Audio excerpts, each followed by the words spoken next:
glad to see such a great crowd here tonight.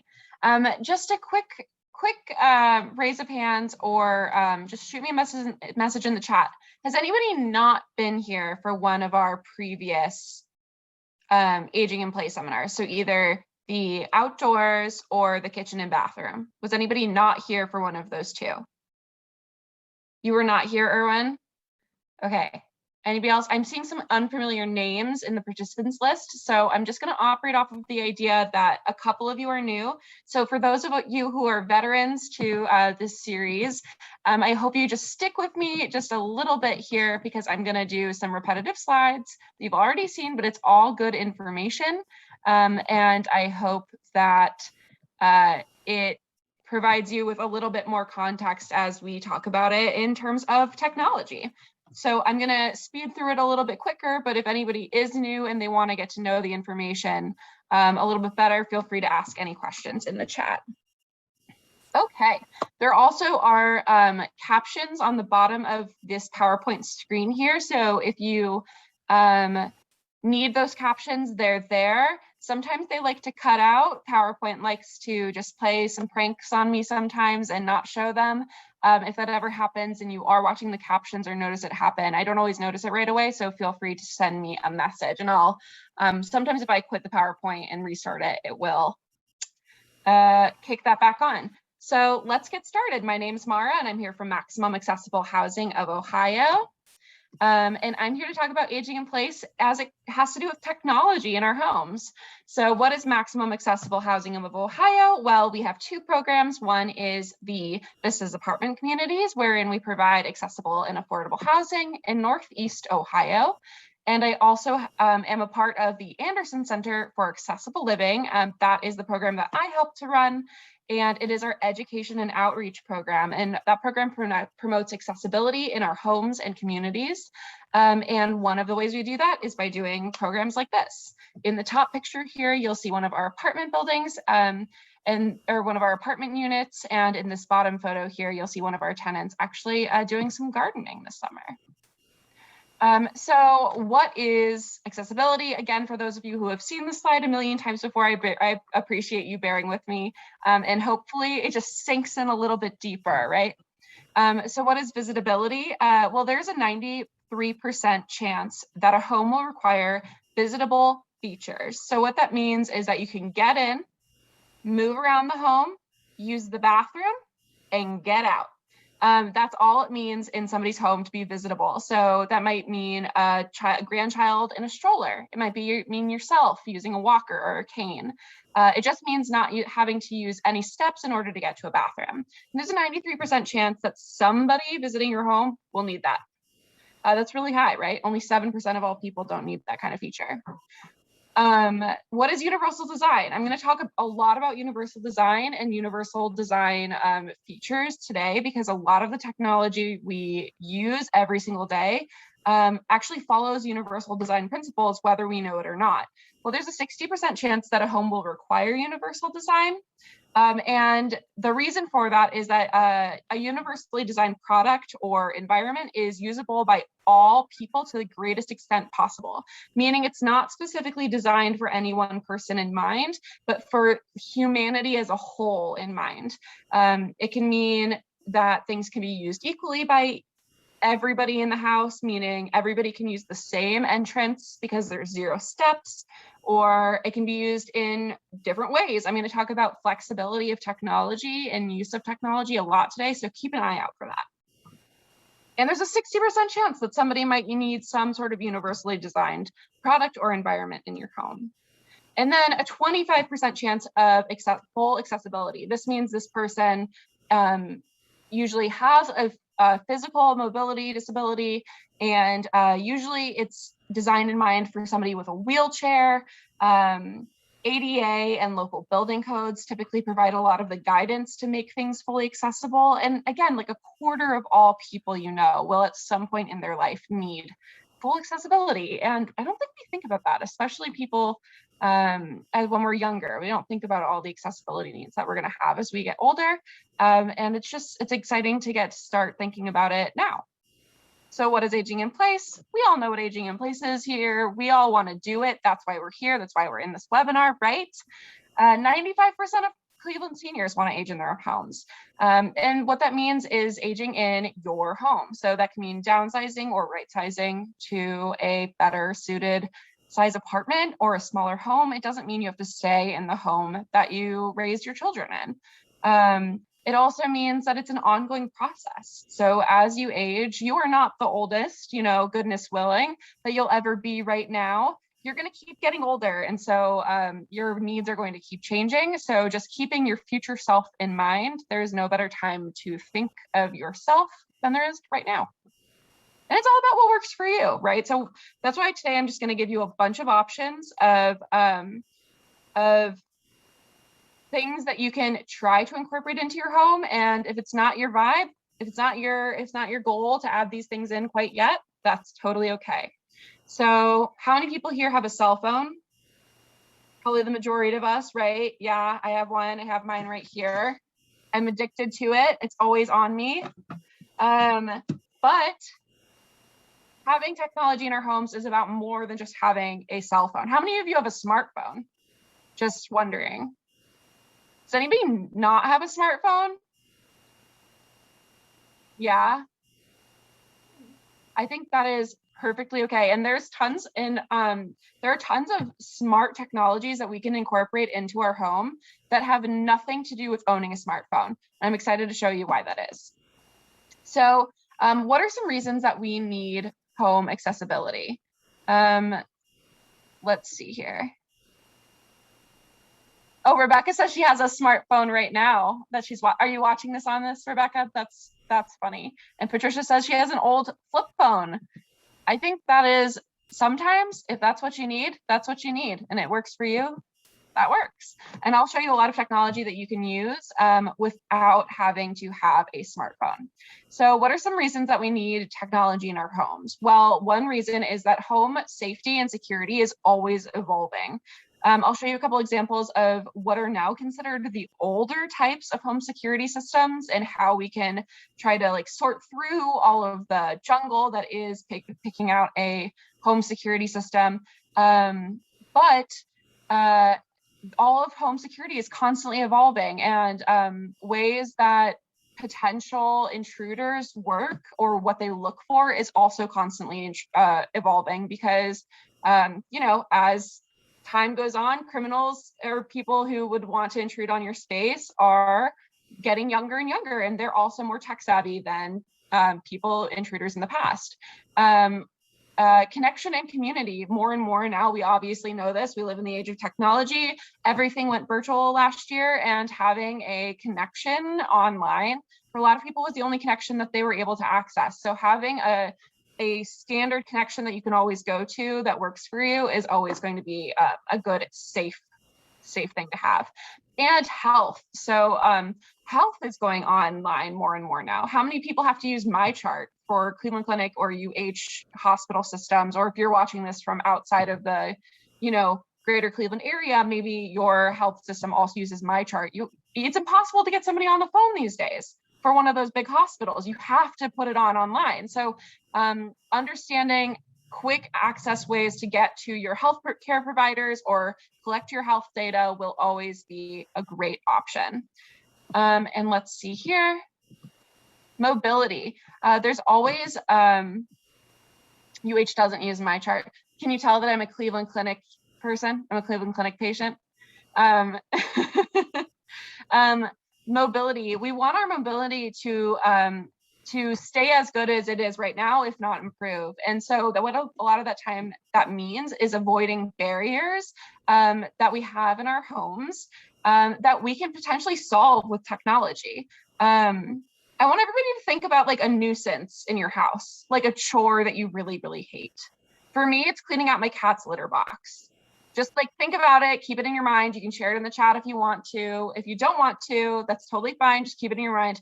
And if we don't cover it by the end of this, call me out on it. Tell me that I didn't come up with a piece of technology that can help you accomplish that task without you having to go out of your way to do it. And then This is always a burning question. Oh, flexibility and memory. We're going to go over a lot of pieces of technology that can circumvent a memory issue that you might have, or if you're dealing with an ailing, cleaning in the bathroom, for sure. That's a big one for me. A memory that is maybe fading or not as flexible as it used to be, or having to navigate, make shortcuts around the way that you are using the current things that you do have in your home. Technology can help with those things too. And then a burning question people always have is, what makes something smart? For me, I always associated it with the idea that it connects to my smartphone, the phone that I use that is connected to the internet at all times. But that's actually not necessarily true. So what makes something smart is it is self-monitoring, analysis, and reporting technology. What that means is it manages itself with as little management from you, the user, as possible. And it also will report back any issues to you, the user. So let's get into that. Let's talk about that a little bit more. And I promise not all the slides are as boring as this one. There's more pictures, don't worry. So traditional home security systems. I grew up with one. They are a product of the 80s and 90s. They became much, much more popular in the early 2000s, and now they're pretty commonplace. People often ask if you are going to move, they're like, what security brand are you going to use? Do you want to pick up the contract that the old owners were using? And it's not necessarily something that you need to do. Knowing your options is always going to be the best option. And so there's a couple separate things that I want you to keep an eye out for. When you're picking out a traditional security home system, and I'm talking about one that is wired into your house, often has a keypad like this that hangs out on the wall and is monitored 24/7 by a security company, or reports back to a security company that is not just you, and often connects you to local officials. So you want to pick out one that is familiar to the area. So when you are going through companies, make sure that you either pick one that is local, or you pick one that a lot of people around you have signs for. Oftentimes what I tell people is just to walk around their neighborhood and see what signs their neighbors have. Also, pro tip, having those signs in your yard has been shown to reduce break-ins, even if you don't actually have the system. Also making sure that those companies are familiar with the local laws and ordinances. In, I believe it's either Parma or Parma Heights, you have to pay a $40 annual fee to the city so that the police will keep your information from your security company on their register and know where to send police out if they get an alert. So just making sure that you check in with your city, or that the security company is familiar with the city and their laws and ordinances. Sometimes in Cleveland, if your alarm goes off too many times and the police have to show up, they will charge you like $75 per alarm going off. So making sure that you are just really familiar with those, and so are the company. Flexibility of use. So either you can operate it from your phone and the keypad, or there are multiple keypads in your home. If you have cameras that are connected to your home, where can you view those cameras? Making sure that they are operating at an optimal level and what works for you, and that you are the only person who has the password for those. Also making sure that if you are going to invest one of these security systems, they're often much more expensive than doing a DIY or do-it-yourself system with some of the smart technology we're going to talk about, that they are connected to fire services, so your local fire department. A lot of times they can come with the fire alarm that can send that alert directly to your fire department. Making sure that they are connected to your emergency medical systems, as well as police, so that if you do have a fall, and you can alert your security system either with a code word or by pressing a button, either on your watch, your phone, a landline, that the correct people show up, and that you don't have a brigade of police, fire, and an ambulance all showing up to try and save you, what might just have been like some burnt toast in your toaster. We don't want to bother with that kind of situation. Expense. Again, these can be much more expensive. Oftentimes they have an annual fee. They oftentimes want you to sign a 3-year contract. So if you're not super sure about this, or if this is your first time approaching a traditional home security system, definitely making sure that you shop around.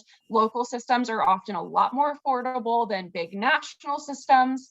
And definitely check out the monthly or annual cost, and just make sure it's actually in your budget and that the cost versus benefit works for you. Check with personal and online reviews. Again, walk around that neighborhood, talk to your family members, see what they have and if it's worked for them. Oftentimes I like to ask people if they ever have had a break-in or a fire, and see if they were pleased with the response that they got from the officials. And something that's really nice about these traditional home security systems is that there are a lot of options to customize your experience. So rather than having to get a ton of different types of gadgets and gizmos, you can just get it all in one place, and the security company will worry about creating that experience for you. So what you're really paying for is the convenience of emergency services being available to you, rather than having to worry about contacting them yourself. Okay, let's talk about kind of DIYing your own home security system. The very first thing that I would start with myself is by checking out a smart doorbell. This one is the Uffie shown on the screen. This one is the Ring that I have right here. If anybody can see my photo or my video here on the screen, I'm holding up the Ring doorbell. This is what my organization chose to use to test out so that people can come and experience it at our demonstration unit. Almost all of them come with an integrative camera. I would say like 99% of them do, because that's a lot of the draw for people, that they can have an alert system that is directly connected to their door if anybody drops off a package, or if you want to see grandkids coming home from school, or if you want to see if the cat got out last night. This is a really great option for anybody looking for just some very basic home security monitoring. A lot of times Ring doorbells and other kinds, but Ring is one of the biggest brands, will have motion detection as well. So if you are home alone and you're not expecting anybody to drop by, and you get an alert on either your phone or by email, if you're not using a smartphone, on your desktop computer or your laptop, you will get an alert, and you can see a still photo until you pull up video of whoever is outside of your door. Now, they're not 100% perfect. If you've seen, I'm sure you've seen some pictures shared on Facebook of like bugs will trigger these cameras sometimes. They're still learning. They're definitely smart technology, and developers are always changing them. But if you do choose to get one, I always want to make sure that I tell people to get the sound. So this is the speaker that will make it like a traditional doorbell. So when my doorbell sees people, or if they push that doorbell button that's lit up here on the screen, and also is lit up if it's plugged in, that it is audible as well. Or if your hearing is not as strong as your sight, that it will have a flashing light as well. And those are always options that you can choose. We also want to make sure that any technology we get is integrative together. So if I have a Google Chrome laptop, I want to make sure that everything else I get is able to work with Google Chrome. If I get a Amazon Alexa, I need to make sure that every other piece of technology I get is compatible with Amazon Alexa. The reason that is because you don't want to be managing 100 different apps, 100 different email notifications that you're getting. You want to make sure everything is centralized in one location. And we always also want to definitely make sure we shop around. So this Ring doorbell, it was $75 on Amazon. The Uffie that's on screen is, I believe, $60, and that's about as cheap as they go. As they become more and more popular, which they are every year, they will become cheaper and cheaper. They are something easy that you can install most times in an apartment. So if you're not in a home but you still want to use this piece of technology, check with your landlord, check with your HOA, just make sure they don't have any, or condo board, make sure they don't have any rules against it. But they are not damaging most times to the actual structure of the wall besides your door, and also they come with attachment ports here that you can just screw them in, or even, as I always say, use some command strips, just stick it on there. And you also want to make sure that if you are going to choose a smart doorbell, that it comes either with storage or has a very, very, very low cost for storage. Some people might choose just to have the real-time footage, but that storage of that video is what will help you if there is any sort of break-in, or if if you did want to prove to Amazon that your package never showed up, you can say, look here, I have the video footage from 3:20 p.m. on Wednesday, and it never showed up when you said it was arrived on 3:20 p.m. on Wednesday. So that's always a great thing to have. Some things like the Ring will come with a free 30 days of storage. Other options will come with a $3 a month option or a $10 a month option. I always go with the free option because I just feel like it's silly to pay for external storage of your front door. But that's just my preference. Up next, we have smart locks. Smart locks. I think they are one of the most wonderful things since sliced bread. We have a ton of different options of electronic locks here at Maximum Accessible Housing of Ohio. And the reason for that is they are incredibly flexible to use. This first type of lock is a lock that goes over your existing lock. It goes over that existing deadbolt that is on your door, and can just completely hide it from view. And all you have to do is use a key fob, not a key. If you're having trouble turning your wrist, you just install that over your lock. It inserts itself into the existing port, and then you use a key fob to unlock it. That way too, you also kind of avoid the idea of people picking your locks. It's not able to happen because this is covering that old lock port. This is a keypad option. Also, you can use a fob with it. Fobs are becoming more and more. I wish I had an example of a fob around me to show you, but I don't have one actually, which I think is interesting. More and more common. Fobs are becoming more and more common, but keypads are also extremely common. Again, if memory isn't your strong suit or it's not your strength right now, having a fob option is also a really great option. Fobs also oftentimes can be used through your purse. So if you're like me, you carry a big purse and throw anything in it rather than keeping everything nice and sorted. Putting your purse against these locks is usually pretty easy and can open the door up for you. Again, they're really flexible. This one has the traditional key port, also has the fob, and also has the keypad. The more options, in my opinion, the better. And then this last one is one of my favorites because I think it looks the most traditional, but keeps you the safest. And it's also the lowest cost. So this is a smart lock. Oh, and all of these locks you can also unlock from your smartphone if you have one. But again, if you don't have one, there are plenty of options, plenty of other ways that you can use it. This one, you can unlock with a key fob and your phone. And those are the only two options you have because it installs directly where, instead of going on top, like that first lock did, this one goes into the key, into where that other key port was. So this is the actual locking mechanism here that ends at the door. And this is where you would have put your key. So rather than having to replace your whole door, especially if it was a larger lock system that you had, this one is really, really affordable. I think it's only $45. You can get it on Amazon. It's called the Level Smart Lock, and I really recommend it. I haven't personally used it, but the reviews for it are amazing. And I think it's a great option if you're not super crazy about putting a smart technology into your home, but want the option of having it. This one's really cool.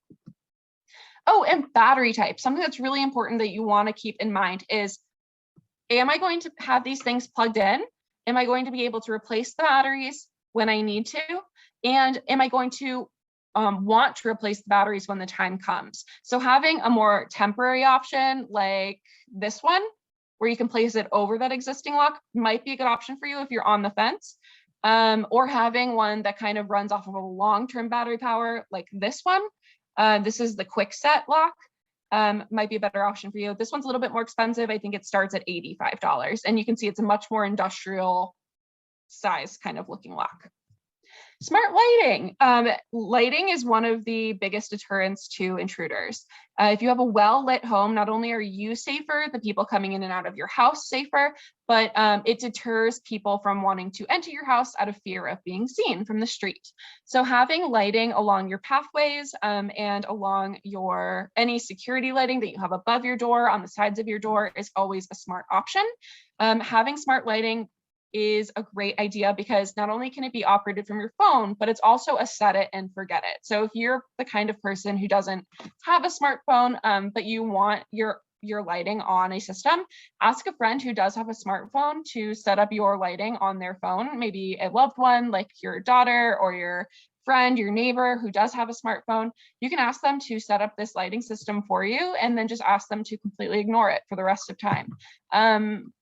And one way that really works out, again, you can always control these from your computer if you also have a computer, or if you have a smart speaker like an Alexa, you can control all of these things via your voice, especially your lighting, you can control it by your voice, but having your lighting automated means not only are your electric bills going to go down because your lighting will come on automatically and you won't have to remember to turn it off. But also if you were to go on vacation or sleep in or just had an occasion where you forgot to turn your lights off, it won't seem unusual to anybody because those lights will automatically go off. And again, they can come on automatically at dark, so you'll be safe going in and out of your home. They're also adjustable. A lot of times smart lights can be placed into already existing lamps. The technology oftentimes is in the bulbs themselves rather than the like actual lighting instrument. So not the actual lamp, but the bulb itself. And they're often really, really affordable. Smart bulbs are about $10 for a 3-pack. And they can also be paired with cameras. So a Ring doorbell, their Ring also makes tons of other options that have cameras and security lights attached as well that are also motion sensor detected. Okay. Whew. Got through the DIY security system section. Does anybody have any questions or ideas about having like a do-it-yourself home security system? Mara, can I give you a question? I mean, not a question, an answer. Absolutely. I discovered Dollar Tree has, for $1, they have a siren, and it sticks with that adhesive on the inside of your door. And there's 2 parts of it. And at night, then you push it up, and then if anybody comes to open your door, the siren will go off. So, wow. And it's $1. And Dollar Tree is the only place that has it. The one in particular is in Menor, because I had to go around to a lot of them when I discovered that. But it's wonderful, and like they lasted. Well, this one is lasting a year and a couple of months, and it says, well, you know, when you need to go back and get it. So I go to Dollar Tree and I get a bunch of, to hand them out. But for $1, it's wonderful because I just set it at night, and I know that if that goes off, somebody's trying to get in besides the locks that I have on my door, because I'm in an apartment and I'm on a 2nd floor. So, I can't do what I could do for the outside. Yes, I love that idea. That is such a smart idea. And $1, who can beat that? Yeah, well, that's it. That's what I wanted to tell you. Thank you. I really appreciate that. I'm going to add that to my list for my next time I do this presentation, because I think that's an incredible idea. Yeah, you can go there and look at one. Yeah, I'll have to go to Mentor. It's oval and it's usually white. Nice. Okay, thank you. Thank you. Thank you. Anybody else? Okay, awesome. Okay, that was a really great comment. Let's talk about connecting all of these things and how we automate the system. I would really recommend getting a smart home, especially if you do not have a smartphone. The reason for that is this is what will be the thing that tells all of your devices to do the actions after you tell them to. And I'll show you some examples of that at the end of this presentation. So what is here on the screen is the Alexa hub. I actually have one right here. These are about $100 on Amazon, so they're a little bit more pricey, but I would really recommend them because you can always get the older model and it'll be a lot more affordable than $100. It'll be even less. But they kind of function as a sort of smartphone that you can have in your home that can connect all these things for you, and you don't have to worry about operating them from your phone. You can do it all through your voice. The ones with the screen, like the smart hub that I have on the screen and also that I just showed you, are also really great if you are more of a visual person, or if you are maybe have hearing loss or are hard of hearing and you can't quite hear what the speaker is saying to you. It'll tell you exactly what it's doing on the screen visually as well. Yeah, I just really like it. I like it a lot. I think that they're really, really cool. But if you want to go for a much more affordable and much less obtrusive option, I know a lot of people feel kind of weary about having a smart hub like this in their homes because this one in particular has a camera, also known as smart speakers, or smart speaker with a screen. They do have a camera and they do have a microphone, and you can turn them off manually. You can slide a little thing over so that it covers the camera and turn off the speaker button. However, they are recording your voice in about 3 millisecond snippets. So it's constantly looking for other commands, but you can always turn it off. I have ours in the office off anytime that I'm here, unless I'm demonstrating it for other people, just because I don't need it on. I don't need it to respond to me. They are a little bit sensitive. We haven't quite figured out exactly how all humans speak yet. So it wants to be as responsive as possible, just in case you were asking for something. Again, these are really flexible in their use. You can use them with their touch screen. You can use them for a whole bunch of different things. You can use them for anything you can use a computer for because they're connected to internet. You can also use them to make video calls with that camera, take a photo. You can also use them to read recipes or set timers. And you can use them vocally with your touch or with your just watching them. It also, you want to make sure that it integrates with all your other smart devices. So like I said before, if I bought a smart outlet or smart Ring doorbell, if I bought this Ring doorbell, I need to make sure that this Ring doorbell says it can connect to my Alexa home, right? So if I get this and I don't end up getting an Alexa home, I need to make sure that maybe my Google Home or my iHome, tons of different companies use the word home or hub, are able to connect to this. Otherwise, this might as well be useless. It might as well be like $100 plastic. So that is a downside. A lot of these look very attractive and stylish. You can match them to your home or even hide them in your home. And it's really just all about what you want to decide. For screen or speaker, a lot of the decision factor for a lot of people is price. Sometimes Amazon will even give these away for free just because they want people to have them because they're automatically connected to Amazon. And so it's really easy to do any sort of online shopping. You don't even have to pull your phone up. You can just say, Alexa, order, good thing I don't have my speaker on right now or she'd listen to me. Alexa, order chocolate chips. And Alexa will order chocolate chips for you from Amazon. So just making sure that if you are going to make those kind of commands that you really mean it and that it's set up to have those orders go through. If you have somebody with memory loss in your home, like Alzheimer's or dementia, or you have grandchildren, younger people in your home that you don't want ordering with your money through your Amazon account, then you can disable that as well. Or even yourself, if you're like, oh, I maybe I'll impulse buy these things when I'm tired and I'm watching, QVC or the Home Shopping Network at night. I want to make sure that I don't actually order any of these things. You can actually disable that in your settings.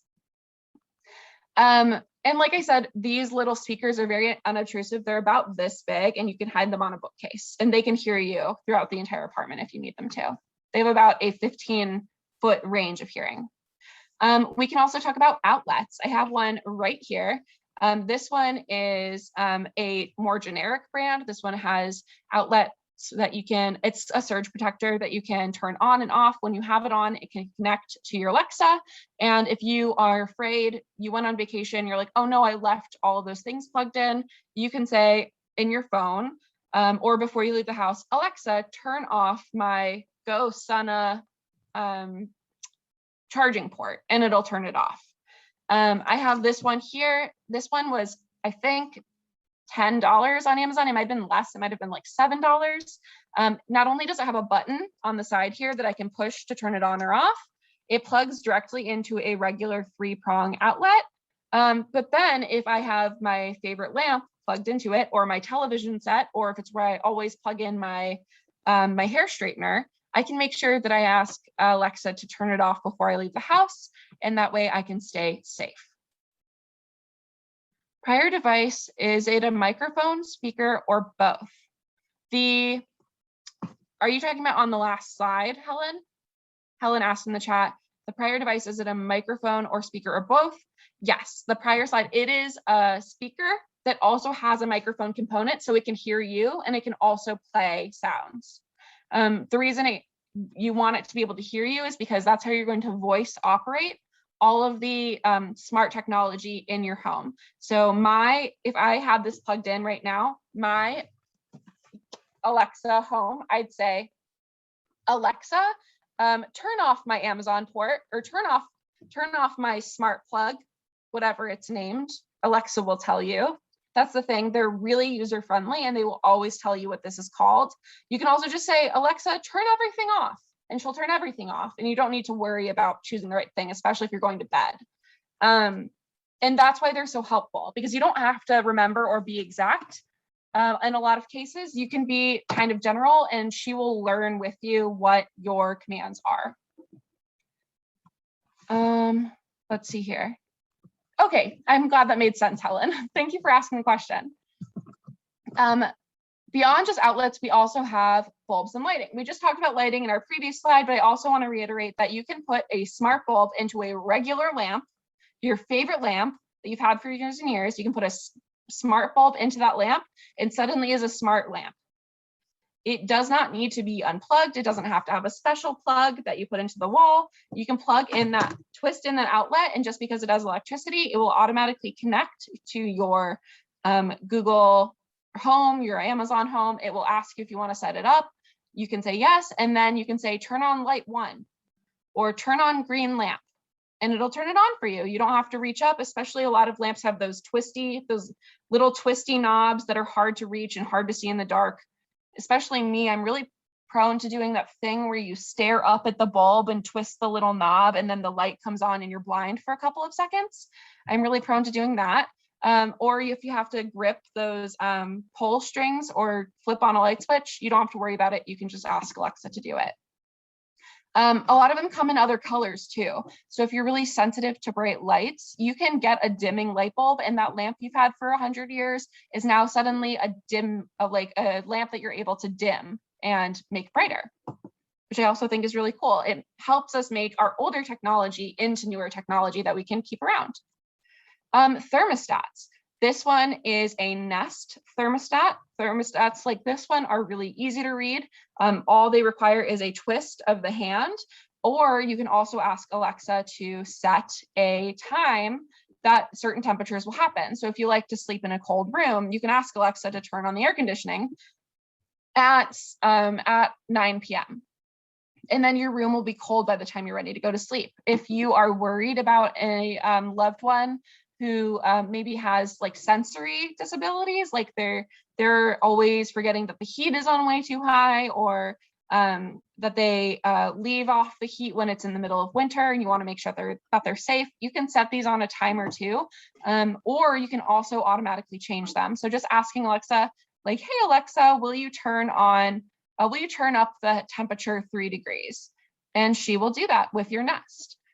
Which is really convenient. A lot of times they also tell you the temperature indoors. So even if it's set to 70 degrees, I know regular thermostats do this too, but they'll often have outdoor sensors that you can place outside. So it will tell you the outdoor temperature as well. You don't have to go look at another piece of technology. Your thermostat will tell you inside. I can tell you from personal experience, I once nannied for a family who had one of these thermostats, and they found it extremely helpful when their kids would get cold at night. They were able to ask Alexa, the little kids were able to ask Alexa to turn up the heat. And they were able to disable that when it became an issue. So if you didn't want people to futz with the heat or fiddle around with it, you could make sure that they didn't by asking Alexa to only respond to you. And then cleaning. So I actually have that's an iRobot. This is a Roomba. It's a little heavy right here, but Roombas are a really great option for you if a problem that you have is small dust particles on the floor or just routine cleaning. I would not personally recommend the Roomba for anybody, or a robot vacuum for anybody who is prone to tripping. If you're not ready to look at the ground to make sure you know where this little robot vacuum is, I would not recommend to get it. I would also not recommend it if you are have a hard time bending over. People oftentimes forget about the fact that you have to bend over to clean out the dust tray that is in the Roomba / iRobot / whatever robot vacuum you have. I also wouldn't recommend getting the Roomba name brand. There are plenty of different options that are way cheaper. This one, I believe, was $250, and you can get them, I know, for as inexpensively as $100 these days. So if you're one of those people who sweeping the floors is like a huge hassle and this would make your life better, you would have to bend over way less than usual. You'd still have to bend over once to clean out the cartridge, but it will beep and tell you when it's ready, and it will be automatically. Some of these do connect to smart speakers, so you could tell the Roomba to go clean up the mess in the kitchen, but others of them will just sense mess and will be on a timer so that every day or so at about 3:30 p.m. it'll roam around the house and make your house a little bit cleaner. This is a really, really, really cool piece of technology, but this is just an example of lots of different types of technology that are out there to solve some of your issues. This is an automatic window cleaner. So it is a sponge that has a suction feature to it. We'll see, I have a question here. They do have models that do carpets and floors. They also have mop options for the robot mop / vacuums. There are robots truly for every little task in your house. So just right now, I'm going to talk about this one, which is a window cleaner. Window cleaning is something that really scares me, especially when it comes to people leaning out of their windows, but also getting the windows out of the frames can be a really big task.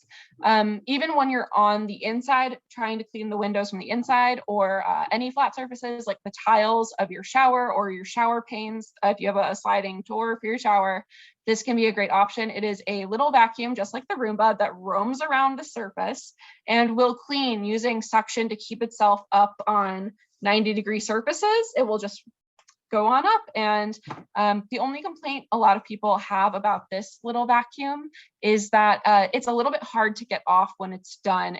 You have to wait for it to like click off and end the suction. And yes, Mary, the Roomba cartridge is reusable. Let's see if I can pull it out here just to show you. So it's really, really, really easy. I'm just going to show you right here. All it requires is a really light press. And then this is the Roomba cartridge.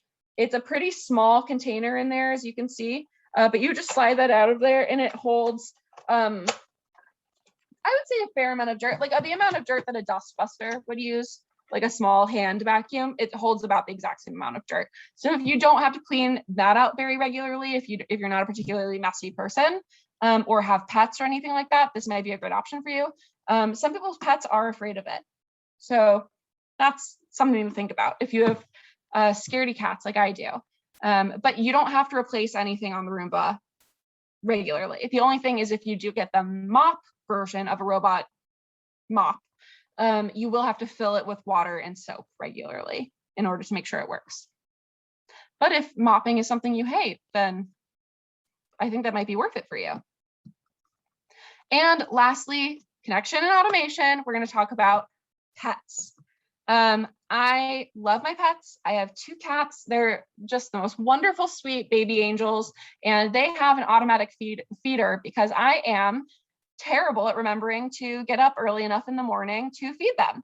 If I don't have the automatic feeder, they will wake me up at 5:30 in the morning begging for kibble, and that's just not how I want to live my life. So I have an automatic feeder. It's pretty similar to this one. It's really inexpensive. I got it on Chewy. Chewy is also owned by Amazon. Everything's owned by Amazon. That's the theme of today. But Chewy is, oh, I noticed our captions went off, did it? Oops. Let's see if we can get through here. Testing the captions. There we go. Chewy sells these automatic feeders for about $50. And for me, having an automatic feeder that I fill up once a week with the appropriate amount of cups of food that it just turns, or it drops the food out as it empties, keeps my pets really happy and lets me sleep in. So that's a huge chore for me that I really enjoy having automated in my life. And that's not even smart technology, that's just battery operated. So if smart technology is something that scares you, I'd really recommend just looking for battery operated options. And this is this says pet safe on it, but they're known as like litter genies, or what are they called? Litter box robots. And they are just automatic robots that will scoop any of the waste from your cat's litter box into a bag and just deposit that bag out of there. It does mean you still have to fill up the box with litter as that comes up, and you also have to take the bag and throw it away in the garbage. But the actual act and time of scooping it and having to clean the box out itself is taken away. These are pretty expensive. They range about $200. But if that is a chore that you have to do a lot of the time, that involves bending over a lot of the time, I would recommend that you invest in something like this. Okay, last topic, I believe, and then we'll talk a little, I'll show you a couple more examples of things that I have around me that I think are really awesome and you can integrate into your life. Smartwatches. So smartwatches are a really great option for you if you are worried about monitoring your heart rate. And again, I'm not talking about necessarily like the Apple Watch or the Fitbit, more traditional ones. There are more medical grade smartwatches that a lot of people feel very vulnerable wearing a life alert or a medical bracelet, because it allows people to know that you do have some sort, like it gives a visual cue to people that you have some sort of disability or that you are worried about your health at home. And so having a smartwatch that is connected to your health system is a great option. This first one, I forget the brand. Let me see if I have it here. If I come up with the brand, I'll tell you at the end because it's a great brand. This one is waterproof, sweatproof. You can keep it on all day. It keeps a 24-hour charge. It won't send you any of your text messages or anything like that. It's just meant to look like a smartwatch, but it will send an alert to emergency medical systems if you fall. It has advanced technology in it. You can also tell the smartwatch or press this button on the side here if you did fall down, and if you had a fall in your home, and that way you can avoid having to wear some sort of life alert. It can also monitor your heart rate and your steps. This one is a very similar product. It can tell you your active minutes, which again has to do with your heart rate, your steps. It has this button on the side, and all this button does is call emergency medical services. So it doesn't have to be activated by saying, help, I've had a fall, or call 911 or whatever. You can push that button and a speaker will talk to you through your phone and ask you what kind of a medical emergency you're having. And I think that's a really good option. These are a little bit less expensive than your traditional app watches, which can range from anywhere from like $300 to $500. And sometimes they can be covered by insurance. So if you're interested in having a kind of health monitoring watch, I would definitely talk to your doctor. We also have pill dispensers. Everybody has pill dispensers. I have one, you have one. There are ones that you can keep safe in your home. This one on the face of it here, you can't really see it in this picture, but it just looks like a regular alarm clock. And when it's time for you to take a pill, it will sound an alarm and prompt you to press this button here, which will have an easy release open. And then it tells you exactly how many pills to take at that time. So in this example, it shows all of these lit up just to show you that they all can light up, but at the time, the designated timer that goes off, it will only show you the number of pills that you should take. So it'll only have this one lit up if you're only supposed to take this one pill at this time. This one's also really cool, and I would recommend getting, there's a tons of different versions of these. They range from $10 to about $70. And I would always recommend getting them with either serving sizes. These ones are pretty deep. You can see they go pretty far back there. So it looks like you can't fit a lot of pills in there, but you can. And it also has this spoon for any sort of liquid medications. We want to make sure that they're always easy to open and they have really clear alarms and reminders. Alarms and reminders are only helpful to us if we know what they're for. So having them be really, really clear is absolutely the most important thing. And also that they tell us the pill count. This one is really cool. So this is a really interesting piece of technology that I thought you guys might just be a little bit interested in. It is a combination of basically everything we've just spoken about. So it is a smart speaker. It has let's see. Oh, that's really awesome. I will get to that in just a second. This is a smart speaker or hub called Priya. It doesn't always have this little creepy face on it, I don't think. You can show you all sorts of different things on the face of this. It has a camera right here, and on the bottom is a pill dispenser. This is a really, really great option if you or a loved one are a caregiver for somebody who maybe lives on their own, or if you live on your own and want to have video calls with any sort of professional, you can have them on here. People often connect these with their doctors. These will automatically dispense the correct amount of pills at the correct time. They're also great for children if children have to take pills on their own, maybe they're at meal times. But it's a smart speaker that can connect to a lot of your different devices. It's a camera, so you can video call with people, and also a pill dispenser. So that one's pretty niche. But if you're interested in something like that, this one's really cool. And I think it's about $150. Okay, let's take a deep breath. We're moving on from smart technology. We're moving just into kind of general technology in our homes. How can it be accessible to us at a more accessible price? I don't have to worry about batteries as often. I just want to have something regular in my house that makes my life easier. I have some options for you. So the very first thing that I want to show you is this touch activated sink. We've seen the commercials before, but they are really affordable now. They've been out for about 20 years, actually. And so they're much more affordable. We've had this one for about 10 years, and we've only replaced the battery once. And we use it pretty regularly. So I'll show you that again. You just tap it and tap it off. That blue light that you saw come on there is actually a temperature indicator. So again, if you're somebody with a sensory disability, that can be really helpful to you if you're not sure what the temperature is of the water, especially if you already have this handle up here. It's a really great option. Moen makes them. You can find them at every big supply store, such as Lowe's, Home Depot, your local finishing supply store. These are really affordable, should not cost you more than maybe $60. No grip is required, especially if you have arthritis. Even small tasks, we all know that can get really, really tedious. So having something that just tap on, tap off can be a lifesaver, especially for something we have to do all the time now, like washing our hands. Although I was always a chronic hand washer. I don't know about you guys. I'm a germaphobe. And that's why having something like a motion sensor trash can or a word operated trash can is really cool. So let's see. We have no touch required. They're great for avoiding germs. And this one is also, it's both motion and voice activated. Let's see if we can hear it.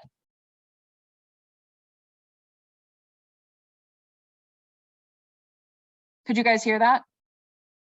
You couldn't hear it. She said open can, and then she said close can, and there we went. A fun game to play with that device is also saying Hope Sam or Joke Sand or anything in that field, just to see if it'll open still, and it will, because it doesn't have to be super exact. You can wave your hand in front of it and it'll open, or you can say open can. what's really great about this product in particular, and other products like it, is they don't have a really big range of whether they're looking for people. So unless you pass really close by the trash can, you don't need to worry about it opening and closing every time somebody walks by. Oops. And then setting timers, or even having something as simple as a automatic soap dispenser. I'm not going to show you guys this one because then I'll have soap all over my hands, but trust assured it does work. Are a really good option. I love the soap dispenser. Again, it holds so much soap. If you get the bulk soaps that you can get either at like Walgreens, Costco, those big ones, this will hold a whole soap despite the fact that it looks like it's pretty small. It's really easy to add soap into. You can just pop this off or slide it back. That's what you do, and pour that soap in there. You don't have to fiddle with it. And then something as simple as this. How many people have an automatic can opener in your house? A lot of people, I'm sure. Every time I bring one of these out, people are always like, oh, I have something way cooler than that. And it's true, they always do. Having an automatic can opener in your home is a lifesaver. Except for when the power goes out, which is why, who was it? Was it Helen who said that she had automatic light bulbs that stay on even when the power's out because they're battery operated as well? I think those are amazing. Having something that just sits on your counter to open the cans, great option. You can buy these even at any like Goodwill usually for like $10, even less, just because they've been around for so long. It's important to remember that we have integrated technology into our homes for forever. And just because it's a newer version of technology doesn't mean it has to be scary or feel brand new. I'm going to show you my favorite thing. This is a little bit silly, but I love it so much. I just think it is so clever. This is an ordinary wall clock, but also, Alexa, set a timer for 5 seconds. 5 seconds, starting now. And then do you see the little lights counting down? And it'll tell me when the timer's off. Not only can I hear the timer, but I can also see it going off, which is really helpful. Alexa, turn off the timer. Okay, all right. That's my favorite thing we have in all of the demonstration unit right now. It's my favorite thing. It cost $20 for the clock. And it's a really stylish wall clock that we just keep up all the time. And actually I keep it at my desk because I called dibs on getting to play with it. Let's see. And again, voice operated. I don't need to worry about turning a tiny dial. I don't need to worry about finding my timer, turning over my timer. It's just right there. I don't have to worry about it. So let's talk about, I just gave you so many options of things that can be upgraded, and there's a million more. There are designated tub cleaners, there are smart refrigerators, smart ovens, there's smart toasters. You can get a smart heated floor, a smart chair. You don't need all these things. The question is, should it be upgraded? Let's think about your power and charging. If you don't have a ton of outlets in your home, you only have a spare one on your kitchen counter, then maybe only getting a smart hub is right for you. If changing batteries is something that's really difficult for you, then making sure you only get things that plug into the wall rather than having to fiddle with batteries. Wi-Fi capability. If you already have really unstable Wi-Fi, or everything's connected to your phone's built-in internet from your cell phone provider, or if you have to operate everything from your computer, maybe smart technology isn't right for you and you just want to opt in for a motion sensor trash can or a motion sensor or tap on sink. And do you need it? A lot of these things can be really fun and feel like they are necessary in the moment, but asking yourself, is setting a timer really difficult for me, or do I really enjoy setting the timer on my egg timer that's shaped like a chicken? I don't need automation for something that I enjoy doing already. And then cost versus benefit. Again, some of this technology is really new. Waiting 1 or 2 years to see if the cost of something will go down, chances are it will. Or a new version will come out that will make the older version available. Just making sure that you're always cost comparing, because they will, more and more products will come out that will be more and more diverse. Okay, we've gotten to the end of the presentation here for smart technology. For anybody who is interested, feel free to stick around. I have a couple more smart technology things to show you. Otherwise, feel free to head on your way because I'm going to talk about home assessments again. Or if you just want to continue on and ask me tons of questions, I'm here and happy to hang out and help. I'm just going to really briefly talk about home assessments, resources for home modifications, and MAHO home assessments. But other than that, that was the end of all of my new content for anybody who has been here before. Thanks, Rebecca. Thank you for coming. Okay, let's talk about home assessments. So why do we have one? We want to identify and prioritize our necessary renovations. So just like we want to identify and prioritize our technology that we're going to integrate into our homes, we want to make sure that we are doing that for the overall home itself, right? Hello, there it goes. We are evaluating for accessibility and evaluating for our ability to interact with our environment. We want to make sure we are identifying all possible solutions, not just the ones that whoever is with you is interested in. If you are not interested in, using a smart hub home, then maybe just only using your phone. That's fine. It's your house. You get to decide. They can be done formally or informally. You can do them with your friends, a loved one, somebody who knows you really well. Or you can have them done by professionals like me. So despite my kind of flippant manner, I'm actually a really serious home accessibility professional, and I do this all day, every day for people just like you. I come to their homes. They're free for homeowners in Cuyahoga County, but we also do them for anybody who's a renter and people who are outside of Cuyahoga County as well. The only qualifier we have is that you have to be income qualifying. So what that means is if you are one person, you are making less than about $77,000, I think, or maybe $78,000 a year. We'll come to your house and we will do a ton of home accessibility counseling. We will look at your whole house from a holistic perspective, how you use it, what you need, what your budget is, and we will help you identify those solutions. We are not salespeople, contractors, or OTs or PTs. We are just accessibility experts and are excited to help. And we often have really good connections with people who do have financial resources. We are also COVID-19 vaccinated and always wear masks. At the end, we give you a detailed report that if you were going to work with a contractor, you could hand that off to them and they would have a lot better idea of what you want rather than just coming in and deciding for themselves that you need a grab bar here and a ramp there. You have exactly what you need. And we will always give you recommendations for funding sources as well as our personal preferences for products and home modifications. When you are shopping for any of these things, make sure you are always checking product reviews, real product reviews from verified users. Amazon has them, Consumer Reports has them, Wirecutter has them. Online shopping for these is going to be probably your only option, but some of them do come in store, especially if they are things like our tap-on faucets or our motion sensor trash cans. You can buy those online, but you can also see the finishes in person. Just making sure that you are watching videos of people using them. You can always come to our demonstration unit when it is open again at the end of this coming month. So I think at the end of August, we'll have it open again. And for anybody to come in and use, again, masks will be required, but you can come in and use them, touch them, see how they work, and see if you want to have them in your home, if you want to invest in them.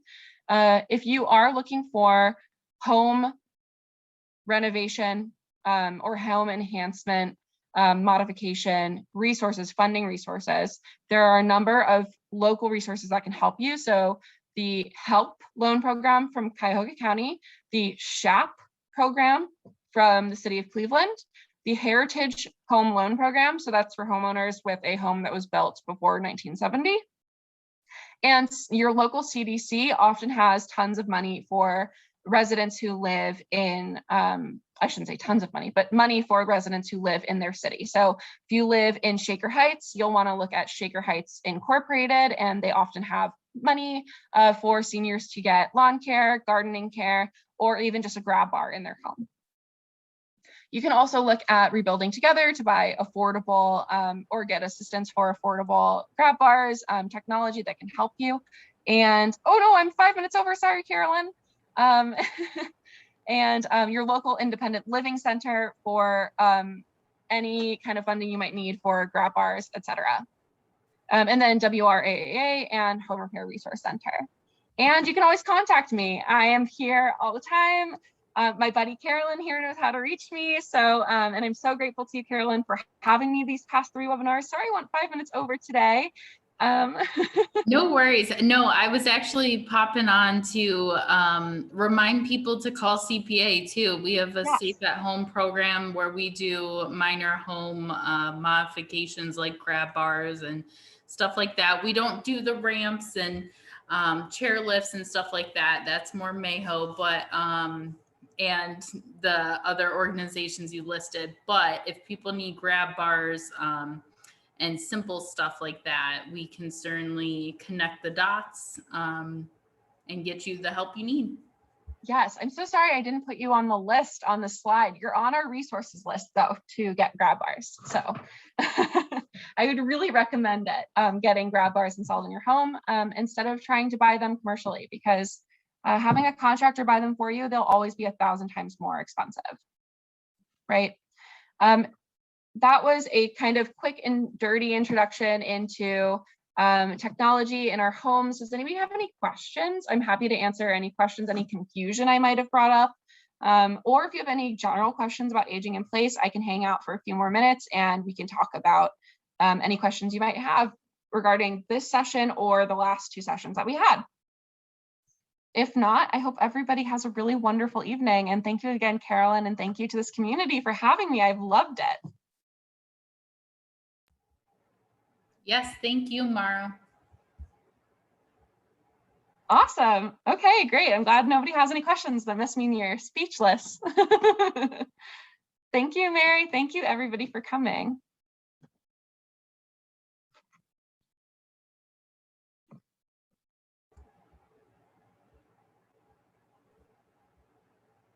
Thank you, Helen.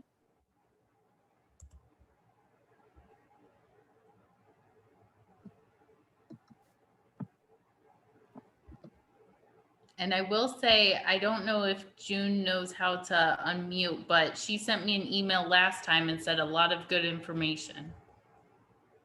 Yeah, I can have an unmute. Okay, hi. And I can't remember what I sent you, but I know I did. Yeah, I don't remember exactly, but I remember a lot of good information, and Mara's one to keep, I think you said. And that's how I found that dollar thing at the siren at Dollar Tree. that's awesome. But I didn't know, but just remember that until you talked about it today. That's awesome. I can't wait to go explore that. And I'm going to definitely try it out. Maybe I'll scare a couple of coworkers by putting it on our office door and see if it works. Yeah, because right now mine expires in April. So you can probably find that one, or you can find that one for beyond that April now. So, absolutely. They always let me know when that's coming in the store. Good. That's great. Yeah. Thanks, Carolyn. Does anybody have any questions? If not, I think we can end the webinar. I hope to see you guys again soon. It's a pleasure to know you. Thank you. Have a good evening. Thank you. Bye. Bye. Safe and healthy, please. You too.